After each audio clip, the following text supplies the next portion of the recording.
2018, beginning of June, I ran out of the Atlantic Ocean in Namibia. Just insane. It was desert. It was 35-degree heat. There was no shade. I was camping. I was stripped of luxuries. I finished the marathon distance. I didn't have any showers or any luxuries, but that didn't matter because the sunrise and sunsets and the wildlife, it was just incredible. And then I went up through the Caprivi Strip and into Zambia. And then from Zambia, I went into Victoria Falls and then went over to Malawi, and then down into the charity where I raised 35,000 on my Malawi run, which helped finish the school. And then through FOMO, and then I went into Mozambique, and then I ran into the Indian Oceans. So it was 2,474 miles, 98 days. Sadly, for about 10 years, my life was a cycle of self-destructive behavior. I got heavily into drugs, drink, and it was literally, I lived for every night we would be out. Everything's a bit of a blur. And then 2006, there was a group of people out at the end of 2005, and a couple of the people were doing a half marathon I'd never ran before. It was the Wilmslow half, so I had 3 months to train for it. And I got up in the morning in the dark in a hoodie so no one could see me. And I thought, right, let's give it 3 months and see what happens. And then after several weeks, I literally was lamppost to lamppost. It wasn't even a quarter of a mile.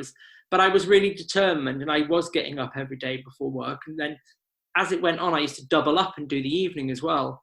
And I started to see the structure and the discipline, and that kind of structure and discipline then paralleled into my actual personal life, like facing up to debts and stuff. It's like a knock-up, like a domino effect. Hi, my name is Michelle Lewis. 10 years ago, you'd have been lucky to see me run to the end of the road. These days, running is second nature to me. From marathons to park runs to putting my own running group through their paces, you'll often see me in suitably loud attire, getting ready to pound the pavements. And here's a secret, if I can do it, you can too. There's so many wonderful and inspiring stories in the world of running.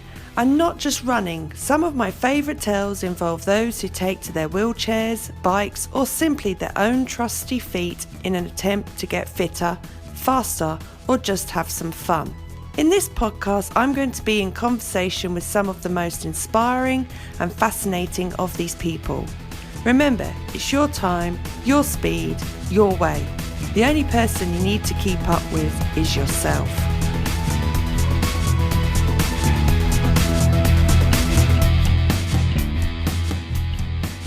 One of the biggest impacts of the corona pandemic has been on businesses and tourist attractions up and down the country. Chester Zoo is one such place. It is losing $1 million a month and faces the prospect of being $24 million in debt by the end of the year.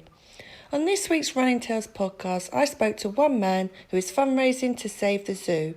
He's Brendan Rendall, and this is not his first extraordinary philanthropic running challenge he's taken part in.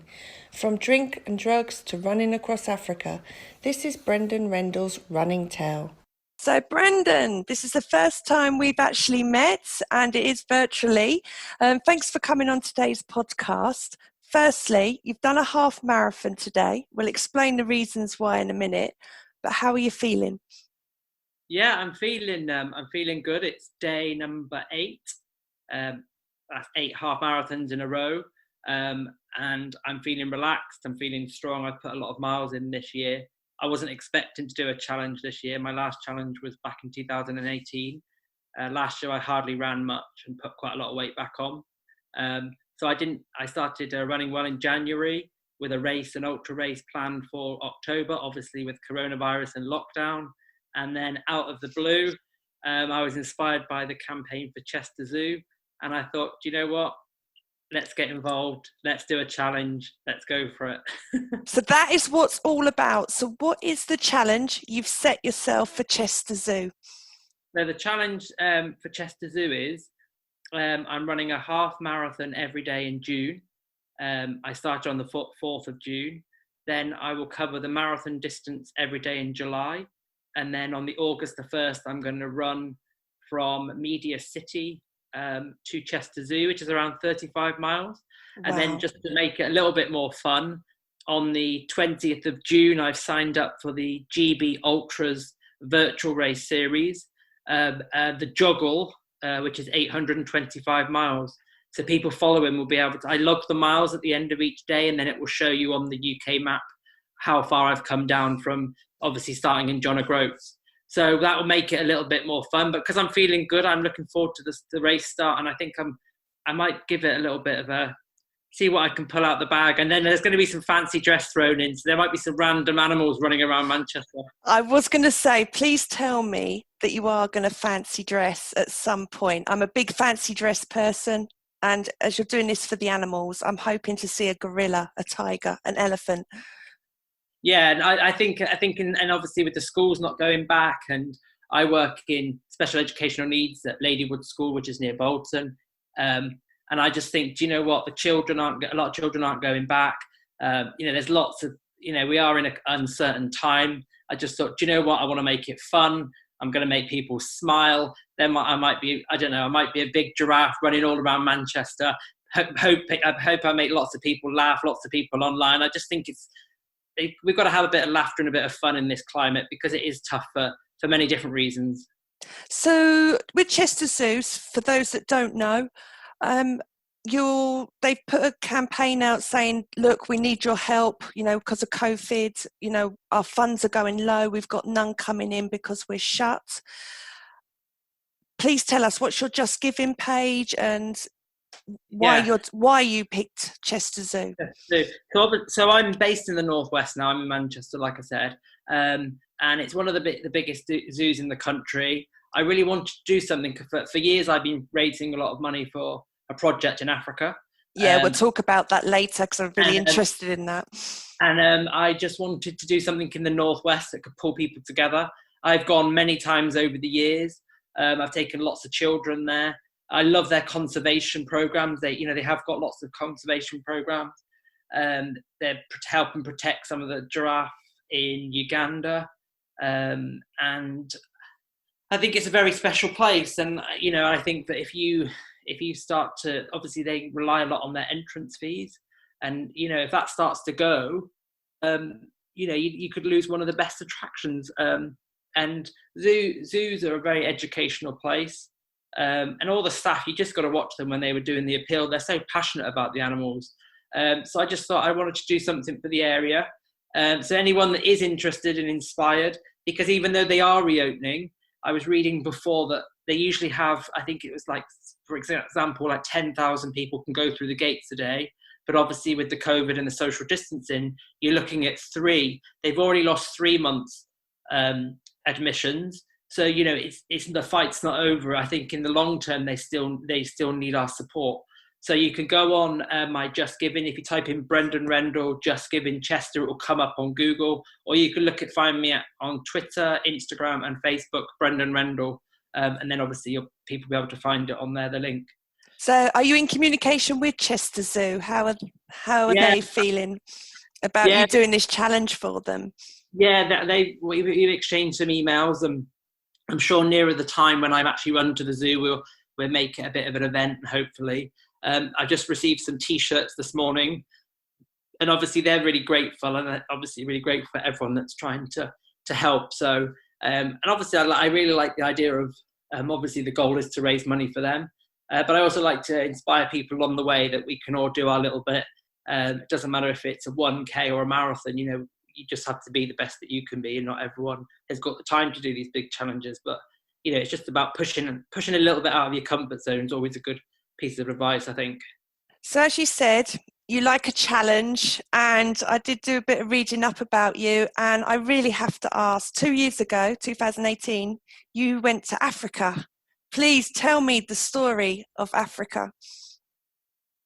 So if I went back to 2016, I ran 27 marathons in 27 days, the length at Malawi, because I've been involved with a project in Malawi for several years. And it really inspired me that I could potentially do something bigger.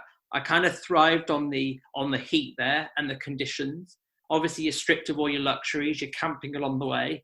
And then I flew back, and one of my pledges to make people get outside more was to run Jogle. So I actually ran John O'Groats to Land's End, which was 962 miles in 35 days. So those two sort of big runs back to back inspired me that actually I could run across Africa. So 2018, beginning of June, I ran out of the Atlantic Ocean in Namibia. Just insane. It was desert.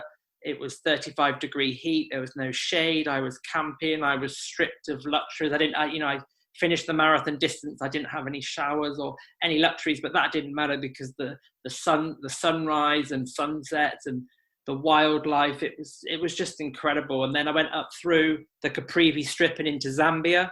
And then from Zambia, I went into Victoria Falls and then went over to Malawi, and then down into the charity where I raised 35,000 on my Malawi run, which helped finish the school. So we ran back into the school on my Africa run, and then through FOMO, and then I went into Mozambique, and then I ran into the Indian Oceans.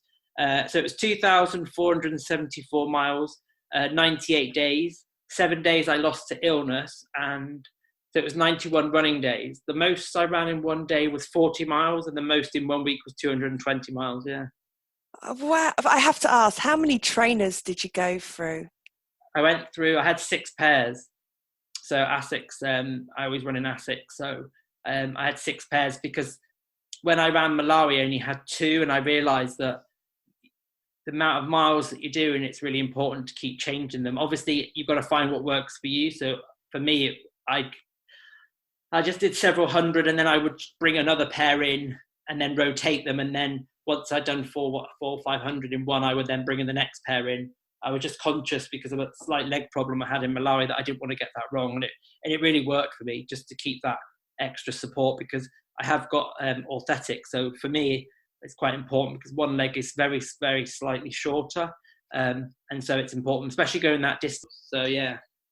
That is just amazing. That is just the biggest running challenge I've heard of to date at the moment. And I have to ask, I'm just gobsmacked that you were able to do it. But I have to ask, did you have a team? Yeah, so I had a very small support team. So how it worked was we had a support truck, and then we had 2 tents in the truck. I have a support cyclist who's with me closely with the walkie-talkie. And then obviously having the truck, you could stock up with, we could hold a lot more water, stock up on food, because there were certain stretches where you wouldn't really see a shop, for example. There was lots of areas we went through, like the Caprivi Strip, because lots of animals go from Botswana up into Angola. So you need to have that kind of, you can do it by foot, people do it. But that's just the way that I wanted to do it. And plus for me, the vehicle was great because some days when it was really hot, I could at least get into the truck and have some kind of shade or use the door to at least have some shade to get out of the heat. So I had a team of 5. And then how it would usually work was we would either find a village and camp. We'd speak to the chief and we'd say, "Hi, I'm running across Africa. Can you camp?" And they were just so kind. And they were like, "Oh, welcome to, this is your home for the evening." And it was really humbling. And they would rush around and get bits of wood for us to sit on as a seat. And I call it the 98 days of kindness because it gave me so much faith in humanity. So that's how it worked. And then as I went across, there were some luxury lodges that we kind of ended up staying in, which we needed at certain times. There was one in Zambia where we got to Victoria Falls and I was doing a 40-mile day. We hadn't showered or done anything for 2 weeks. We were really, pretty smelly. And then just a bit. And then this woman called Claire, who had this most beautiful set of lodges, reached out. She heard that I was coming and she said, "How many is there? You've got a bed." And we had a hot shower and good food, and that set me off onto the next stage. So that's how it worked. So did it help you mentally as well? Was it the team? Because obviously 98 days, you must have had some point where you was like, why am I doing this? I've got the heat beaming down, body's tired. Were there moments where you was like, I'm going to give up? Or was it the fact that you was around this beautiful scenery, you saw amazing wildlife that you thought, and you was raising money for a school that kept you going? Yeah, there's lots of different factors. Obviously, if you sort of grasp the idea that you're stripped of everything. So running here, I could stop and think, I'm going to get to that newsagent's, I'm going to get a nice pint of cold drink or a Mars drink or whatever. But there you're literally stripped of everything. So it literally does push you to the absolute max, from the food to the drink. The water in the van was warm. And then sometimes the team were phenomenal because they did everything. They would go ahead. Sometimes that was an extra pressure when you, especially if you were in a bit of a darker moment and you just got to get your head around what you've got to do, and they're trying to be their best. But you just want that space, but then you need them because that kept you going. The children on the way to school, the locals, they would go 5-10 kilometers, and people that followed and have seen videos have seen sometimes I'd have 100-200 children running along with me. That would keep me going. And I suppose it's like mindfulness in some ways. I just thought, do you know what? Engage the pain, engage whatever, because you're just so lucky to even be doing this, to be experiencing this. And I just kept thinking that you're going to have ups and downs because that's what you do in challenges. And it's how you deal with them and how you cope in those lower moments. So you kind of have to just accept it and learn how to cope with it and know that once you get through that, you will get another day where you'll lift again. But yeah, the children, they kept you going. And then the sunrise and sunsets were just dramatic. And seeing some of the wildlife, we ran past zebra and giraffe and elephants, and that kept me going. And obviously having Malawi and FOMO and the project, the third country through, that was another big, goalpost to get to. So there was lots of things that would keep me going. I got ill 7 days before the end. I knew I had severe sickness and diarrhea. And I actually ended up having 3 days off. I was put on a drip. But it's really funny because I'd had it similar in India. And I had some antibiotics. But the first thing I thought was, well, at least my legs are getting a rest. So I just thought, let's see this through. And then, so that was probably the toughest part, because obviously, as people know here, when you've been unwell, it's hard to eat. And obviously running that distance and eating is essential. So literally there's pictures of me the last week sat like under a tree, because at that point there was only me and one support vehicle because some of the team went back to Malawi. I really struggled to eat that last week. So for me, that was the harder bit. So 98 days, you're talking about food. I am curious, what was your diet? Yeah, so we would stock up with rice and pasta. And then we would stop off at like get tomatoes. And then one of the lads from the charity came. He was an amazing cook. And we cooked up just pasta dishes, rice, curries. We'd buy some local chicken. But it was very, very basic. I mean, every now and again I did manage to get salt and vinegar crisps. That's a plus. You've got to get the salt in you. Coca-Cola was a big one. And I also was lucky that when I got to some more built-up areas, I could stock up with, there's a couple of videos of me eating boxes of Cheerios. But I did manage to find quite a lot of way along in the little shops. They did have this chocolate milkshake. And I did have that, but it literally was, I just ate what I could because it was quite limited. When we did get to a bigger supermarket, we did stock up a lot with peanut butter and jam. Yes. We had peanut butter and jam sandwiches, and then we had porridge in the morning. But it's not like the porridge here; it's a bit more gloopy. But it was just, I think the thing is, you're so focused on what you've got to cover that you're not really thinking about the taste of it. It's just you do go into this calorie, get it in.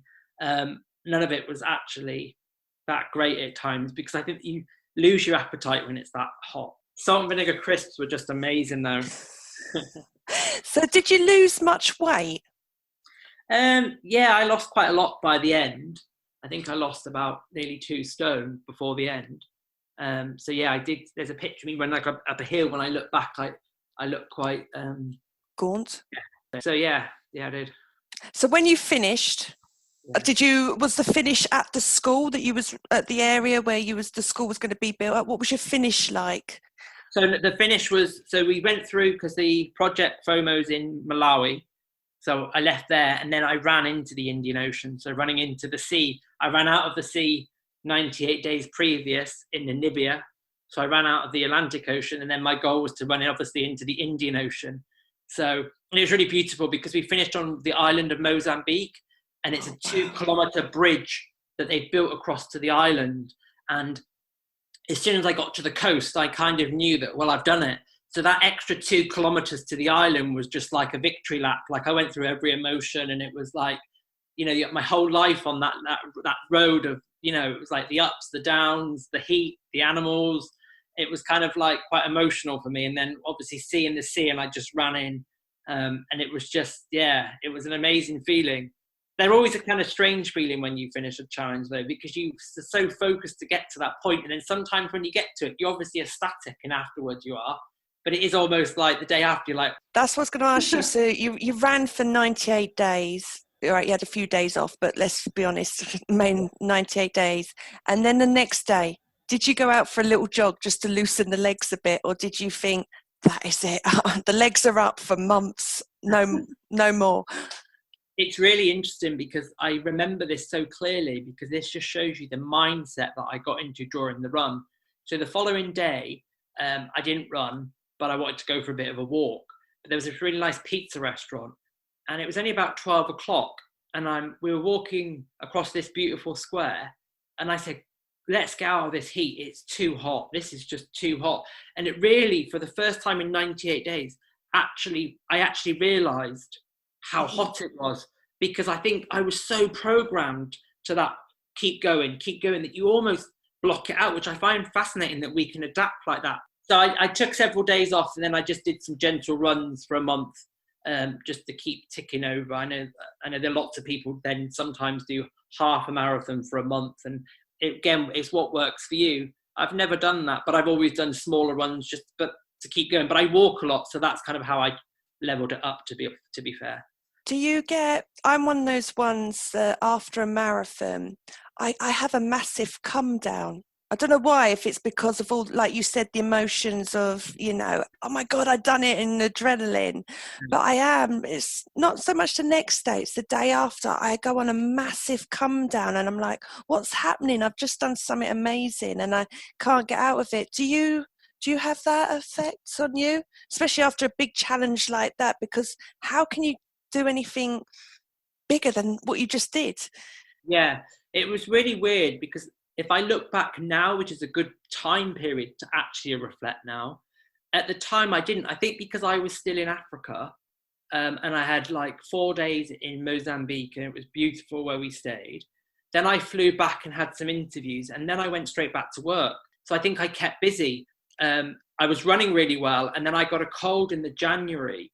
And then it was all of last year. It then hit me. I was really running well until January, and I was expecting that I could pull off quite a good ultra race, because I was back in form and I hadn't raced for several years. And I was looking forward to pushing it. And I would say probably from the January, when I had this cold that just lingered, literally all of last year was written off. I'd lost the whole mojo.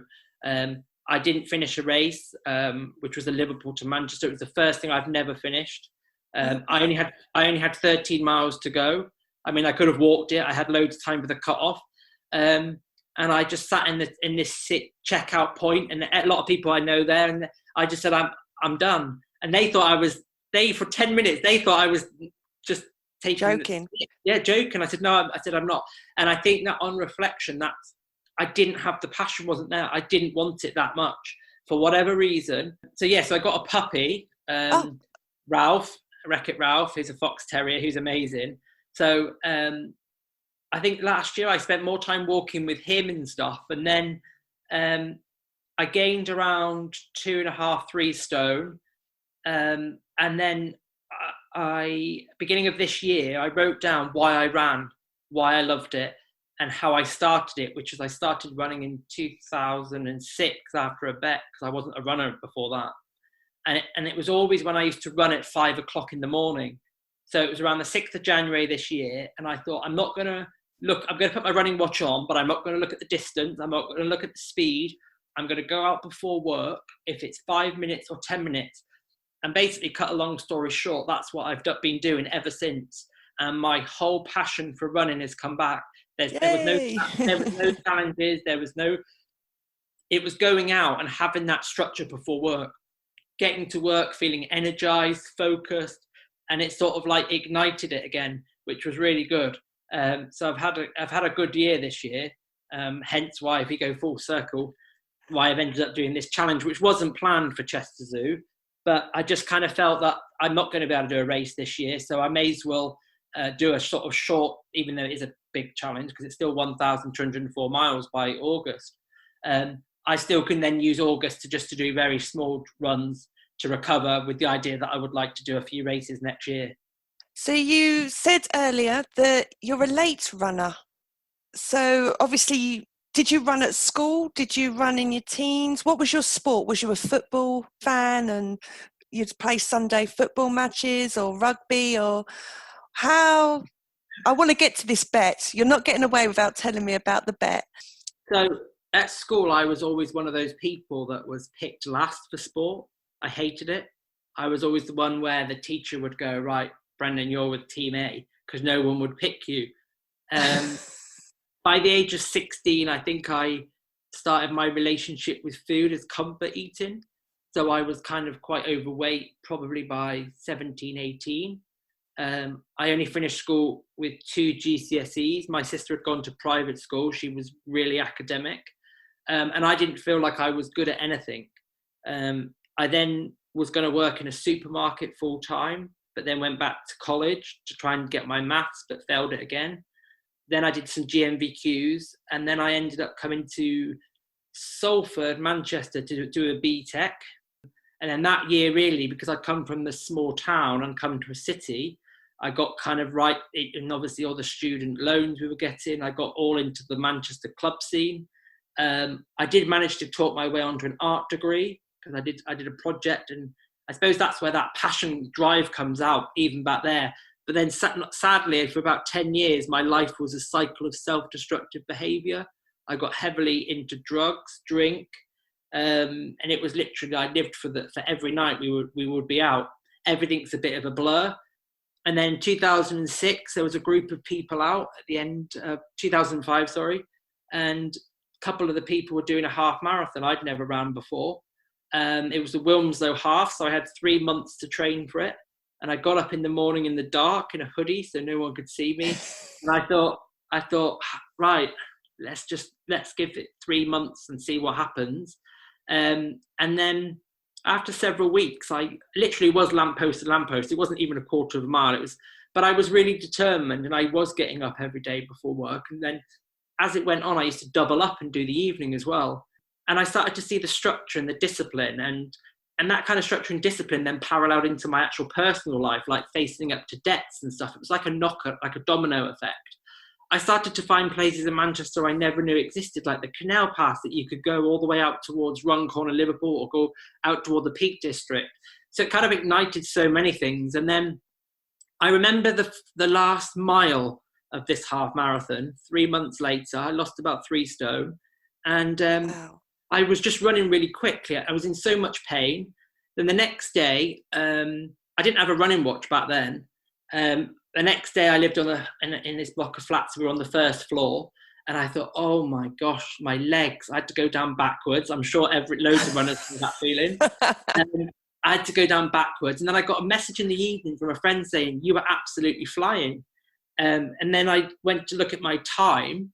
I ranked quite highly. I did 1 hour 24. Wow. For my first half. For my first half, yeah. And then it was like, oh, I'm going to come back out, guys, and we'll go clubbing at the weekend. I never set out on this journey to do adventure and running and ultra. I never even thought I'd run a marathon. Because when I finished that line, I thought, God, how the hell do these people do this marathon? Because that would mean doing that whole course again. And then 4 weeks later, I did the Manchester 10K. Yeah. And then I ended up being in the top 200. And I ran that in 38 minutes 05. It sounds like you're a natural runner. And then I concentrated a little bit on 10Ks and halves. And I got my half marathon down to 1:22. And then I ran my fastest 10K was 37:30. And then I got a London marathon place. And when I look back now, that was 2009. And when I look back now, it was like, it just shows you my inexperience back there. And it was frustrating, but I can't be frustrated because I still did something amazing. So I got this marathon place, and I knew that I could break 3 hours. I just feel like I knew I could do it. And I thought, oh my God, to break 3 hours on my first marathon would be phenomenal. So going into it, I ran 122 half. I ran a 37-minute 10K. And then I went up to Lancaster and did the triple 20. And I did it in 2 hours 11. 2 So hours did 11. the legs. Yeah. And then I completely relaxed. Like I knew I could do it. And then 3 weeks before the London, I was doing the Blackpool half, and I was going to try and go for about 121. Obviously then unwind to London. And I don't know why, it's probably the biggest regret I did. Someone had wanted to swap from the marathon to the half because they hadn't trained.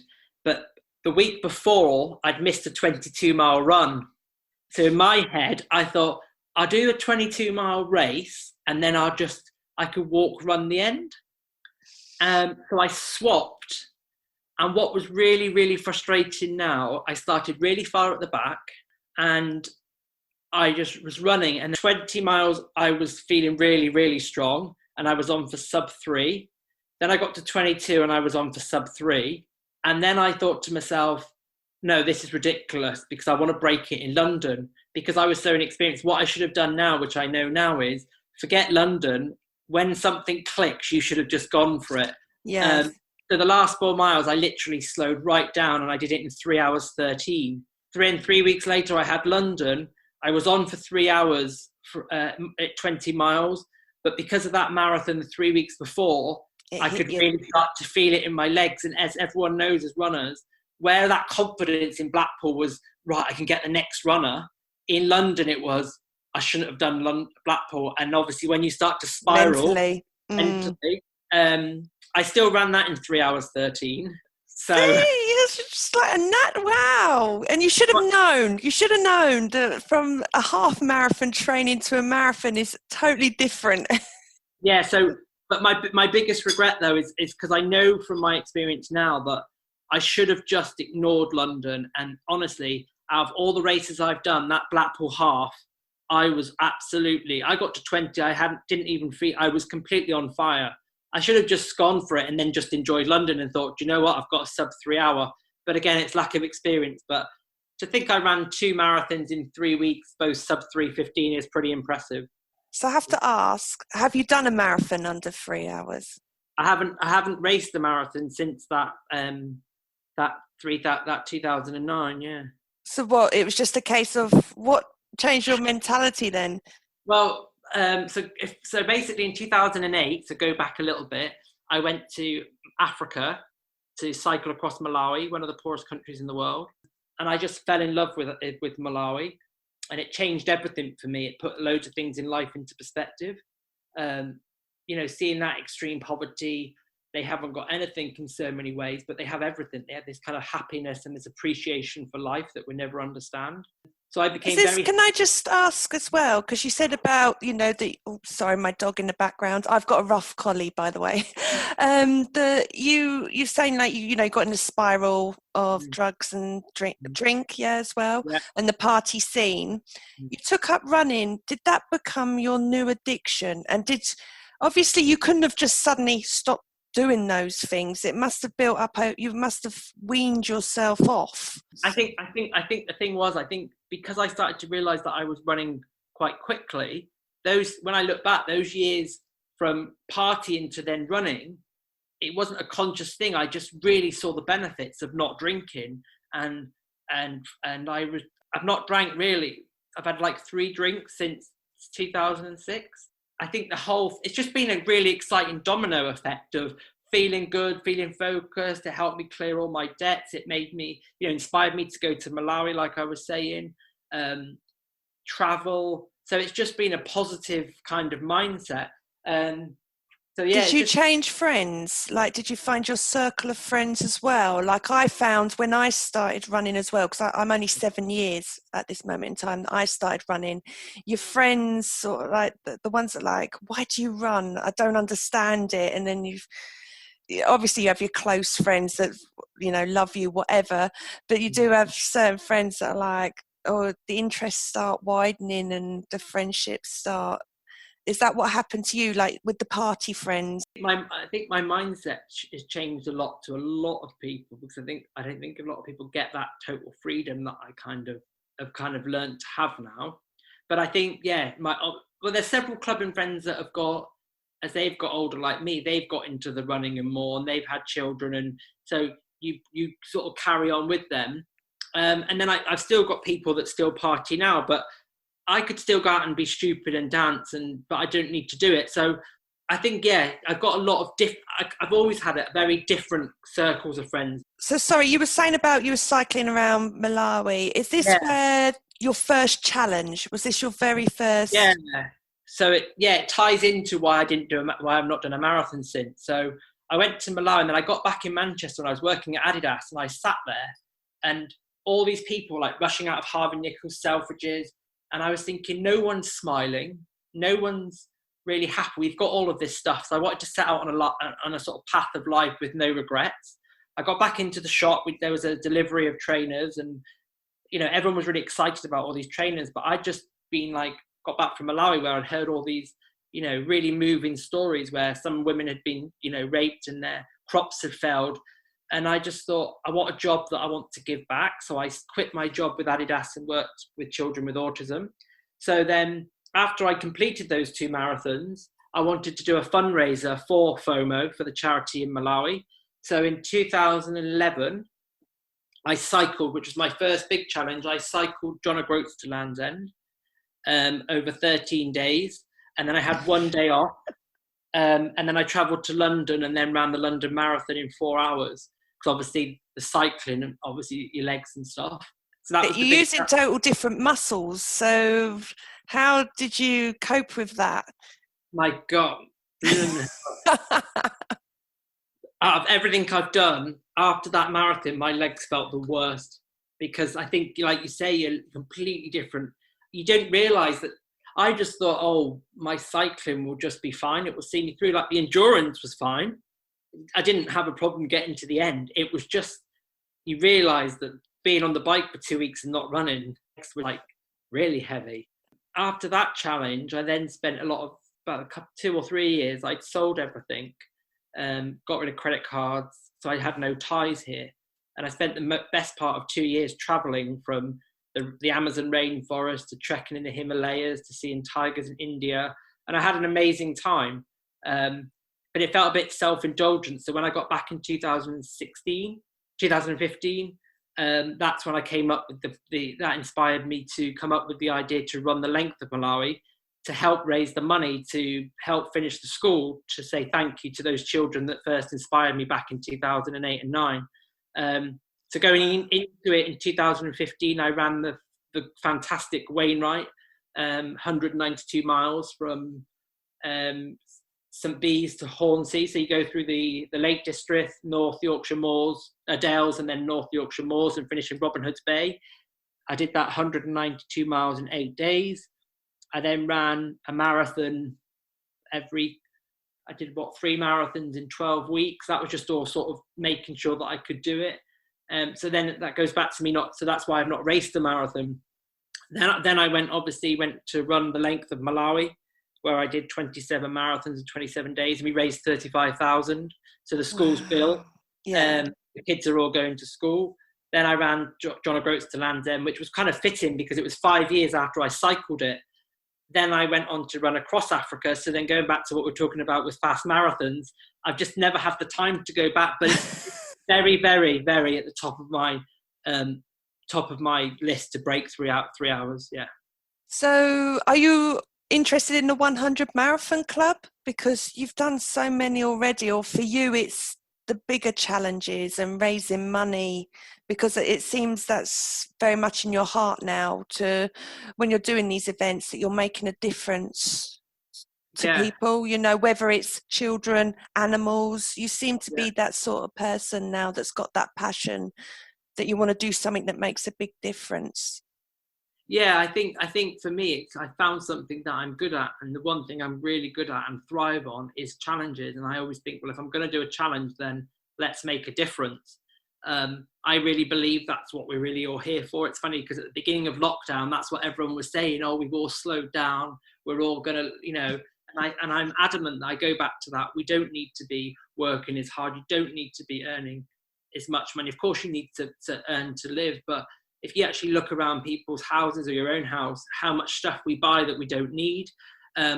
So my life is very stripped back and laid simple. So I really do thrive on those challenges to raise money and make a difference. And at the same time, my story, for other people that have read about me or listened to other podcasts, for my story to come from school with only 2 GCSEs to being completely off the rails, to then go on and do this, I think my story should hopefully reflect that anyone with the right passion and drive can go on and do these things. I haven't done anything, superhuman. I'm just representing that what you can do, and anyone can do it if they just smash through the barriers that we put up.